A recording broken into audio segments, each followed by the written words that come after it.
Hey, what's up, True Crime family? This is Felix Signs and my brother Jason Signs coming to you tonight on a Monday evening here out in Helotes, Texas. And we're going to attempt to cut the first episode of A Shot of True Crime. Before we get started, though, we want to acknowledge the situation that's occurred in the Hill Country that's affected a lot of folks locally, families, people that have known everybody up in the Hill Country. Just to kind of recap what happened on July 4th, early in the morning of July 4th, a flash flood occurred up in Kerrville, Ingram area, and families were caught off guard in the middle of the evening, and it's true devastation. It's true devastation. I've talked to some folks that have reached out and asked how we're doing, and fortunately we're about 45 minutes away from where the destruction occurred. So we didn't get too much rain here. Got a little bit, but not nearly what those folks got up there. So, man, yeah, Jay, what are you hearing, man?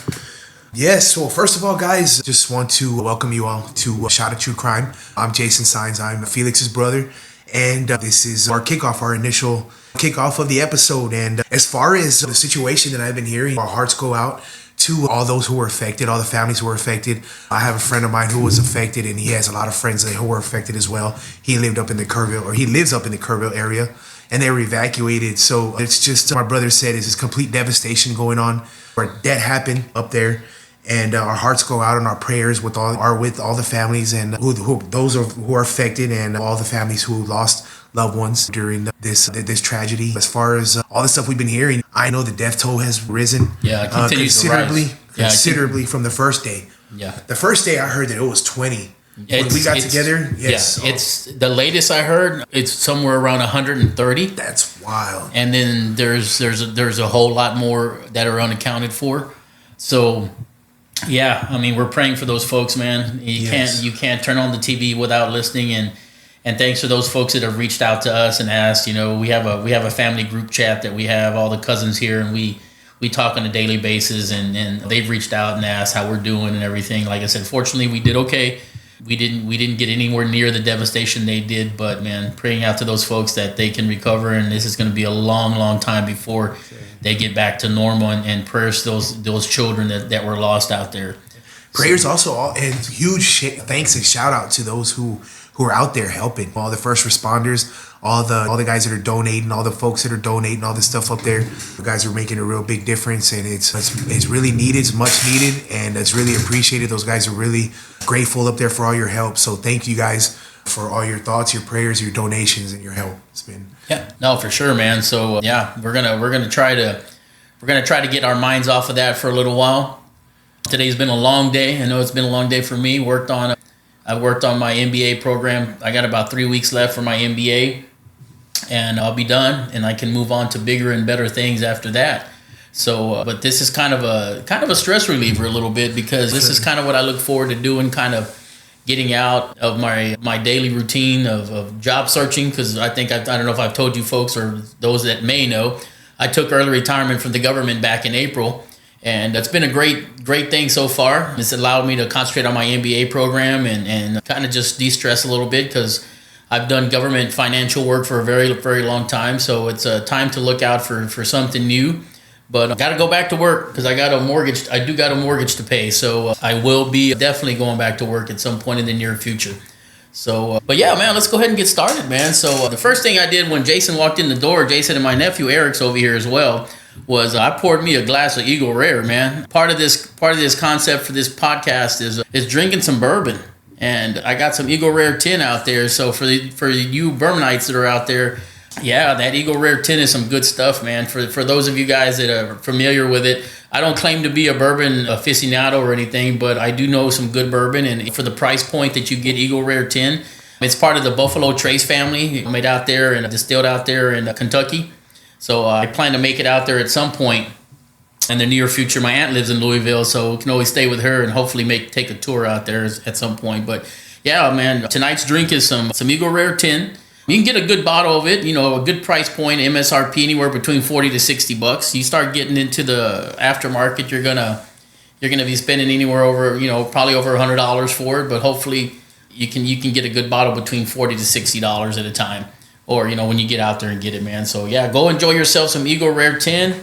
We're gonna try doing these bourbon tastings as we go along. We'll try some new stuff as we move forward each and every time, and then we'll talk some true crime. So talking tonight, the first story we've been working on, and it's kind of a blessing because we've been trying to do this for a while now. Yes. And with our busy schedules, my MBA program, I end up dead tired at the end of the day, and I want to go to the other room and relax a little bit. But now I think with the situation that occurred last week north of us, I think it's almost a blessing that we can do this right now. There's a plan for everything in the way things work, man. So this is a good time to do it. We're going to start off local. We're going to start off local here in Helotes, not too far away from where we live now, actually close to my other house, my rental property that I have. My wife and I have a rental property not too far where this scene or the story occurred that we're going to talk about. It's the story of Mariadelis Labrador Siles. Happened back in March, roughly about March the 10th. We were in Las Vegas at the time. And we had come back that night, and we had to go to our rental property to go help out or go do something. I think they had a water leak or something. I can't remember. But we actually passed right over the bridge where Mariadelis' body was found, I believe, on March the 12th, a couple of days later. So it was a little weird to know that we had passed over that bridge and where we had just passed, that night, a couple nights before.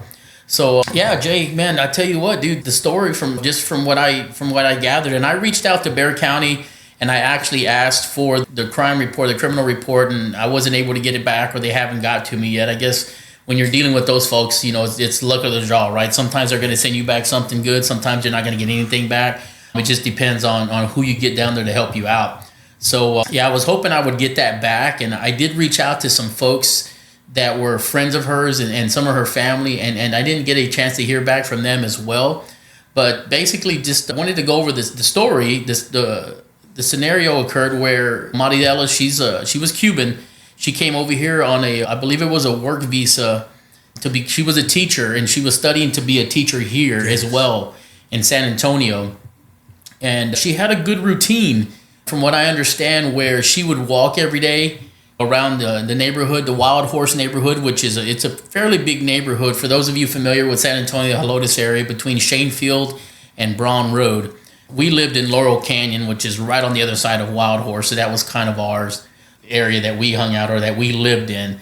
So that's kind of why this story caught us by surprise, right? Because it was nothing ever really happens in over there. You may hear a shooting every now and then, but you don't hear of people just dying. Or in this case, the ruling from Mariadelis' case was ruled a suicide about 2 months later, roughly around May the 5th, I believe, is when they ruled her death a suicide. Now that what it did was it raised a lot of questions, man. She was here by her, well, I believe her boyfriend was here with her. And when you move to a different city by yourself, that's one thing, right? You're a whole different nationality. You're moving to a whole different country. Yeah. Sometimes, I'm sure life can get stressful, right? And I think that kind of that brought up some questions as far as, hey, what do we do to support folks in situations like that as a community or what have you? And my understanding is there's a pretty big Cuban community here. In fact, I found a Facebook community, which I had the guy who leads it. I actually had reached out to him, and I haven't heard back from him. So I was hoping, I could hear back from him because he was pretty involved in the search for her body. But just to kind of recap, what happened was basically on roughly about March the 10th, during the day, Mariadelis had gone for a walk like she always does. She took off walking, and she didn't take, I don't know if this was common practice for her or not, but she didn't take her cell phone or didn't take her wallet with her, which that's a little bit weird to me because normally you take at least your cell phone, right? When I'm walking, I got to listen to music or something, so I take my cell phone. And that's good stuff, man. Yeah, you can leave that there.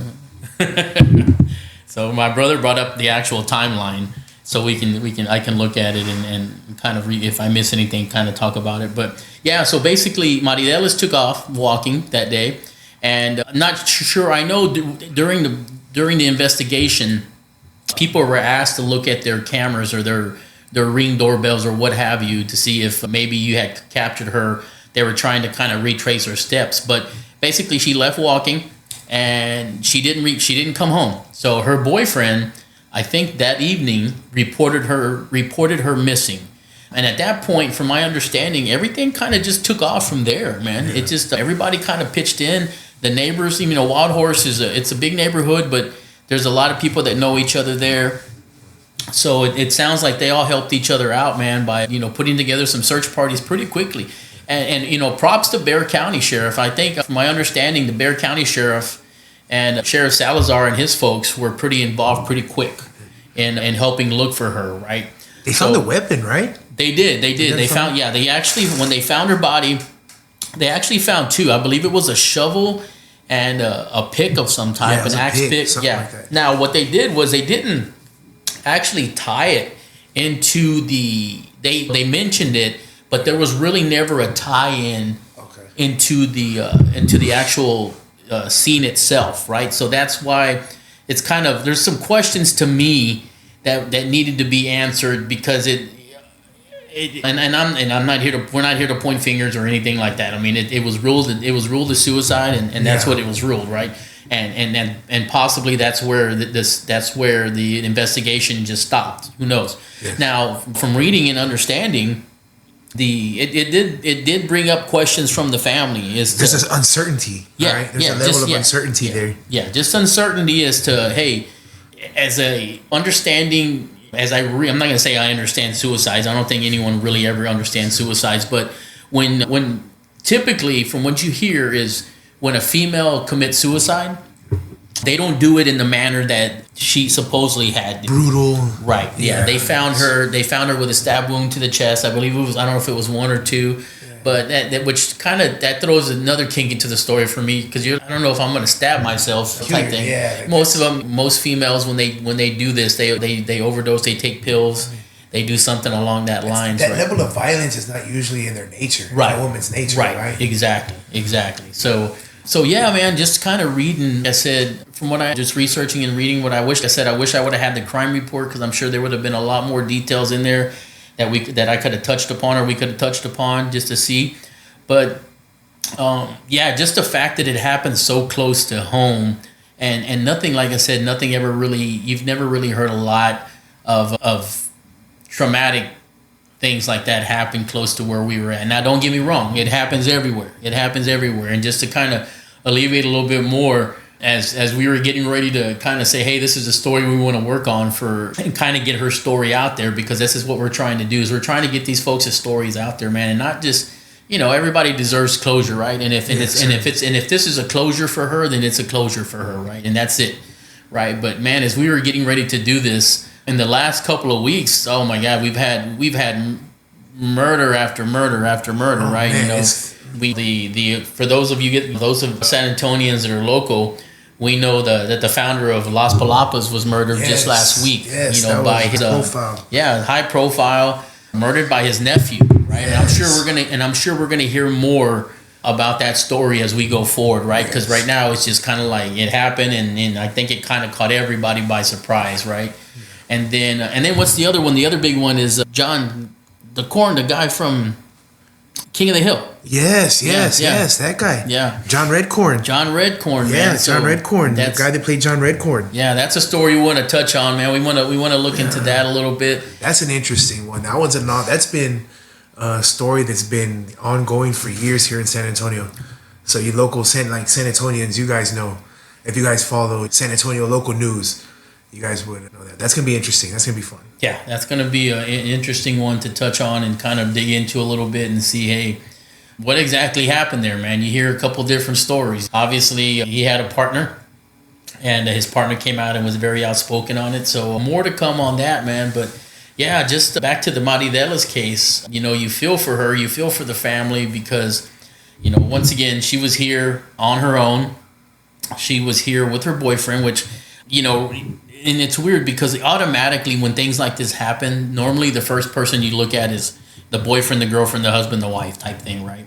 And from my understanding, he was cleared pretty quickly, right? And they didn't name him or anything like that, but from my understanding, he was very, very cooperative with the investigation from the very beginning. Yeah. So that's a little different turn, obviously, there, because, like I said, when something like this happens, when there's a traumatic murder, or in this case, well, there's a suicide, but normally the first person they'll look at, and maybe they did, maybe they did look at him and say, hey, of course they're going to and see what's going on. They want to get the clear story, man.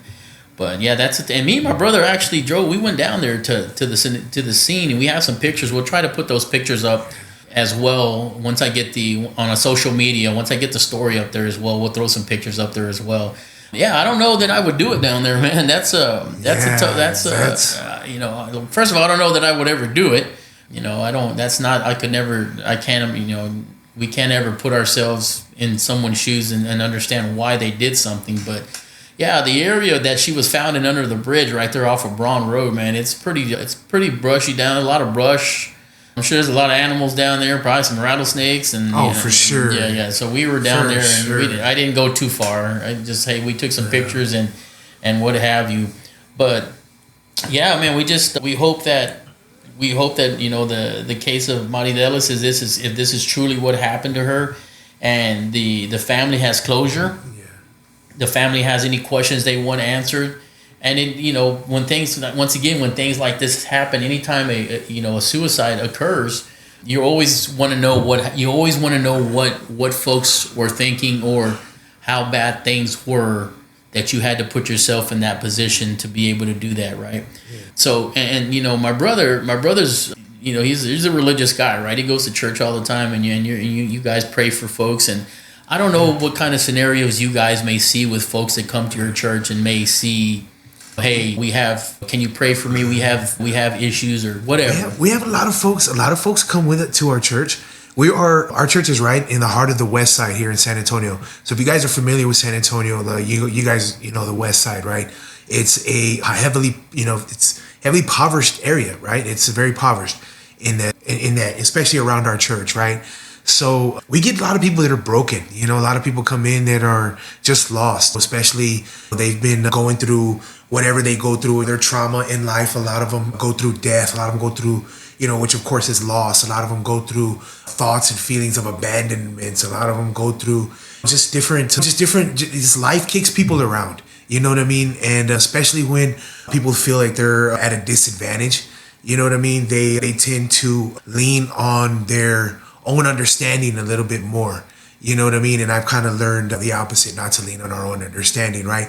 But again, we're not going to, this is not a Christian podcast, right? So I don't want to kick you guys off with that.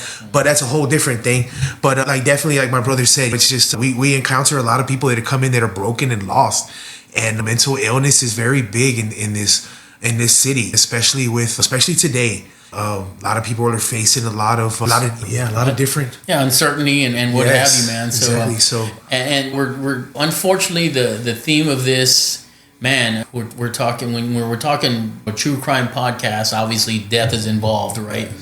And there's been a lot of death this past week, and it's you think about it, and you keep your blessings, and you hug your kids and you hug your family, man, and just think that, hey, I was telling my wife the other day, things could be so much worse for a lot of folks, man. You have a lot of good people that lost children last week, and in the case of Mariadelis, you have a family that lost a young lady, a very young lady who had a bright future ahead of her. She was looking to come here to become a teacher and to probably provide a better life for herself and what have you, and her family. And you think about, hey, things got so bad that in this case you had to resort to what she did if that's truly what happened.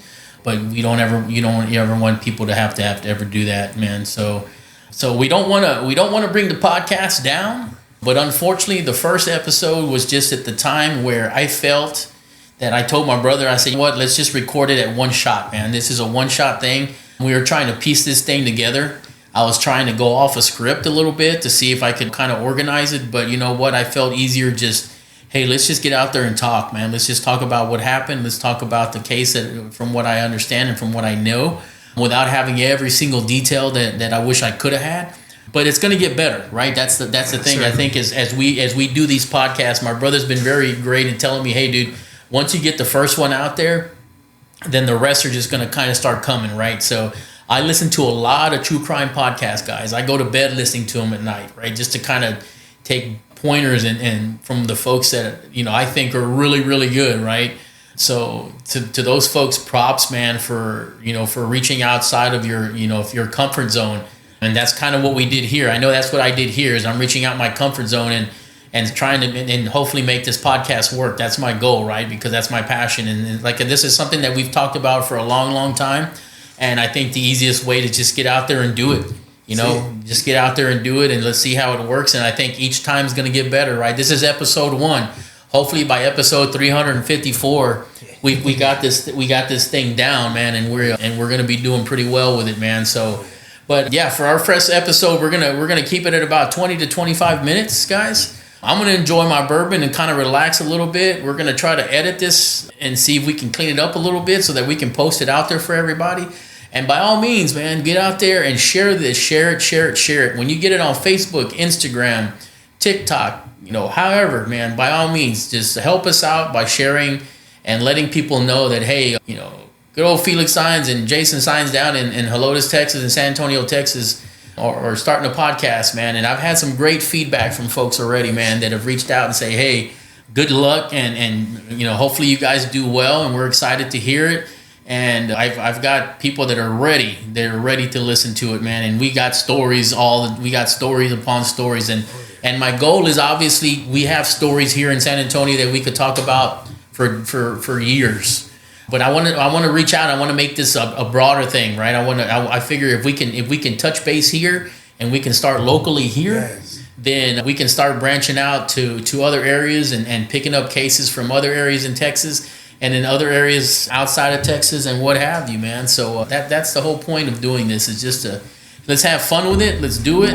Whether it's great or not, man, it's going to, hopefully people listen. And like I said, we get better as we move forward, man. So with that said, thank you guys for listening. Thank you, Jason.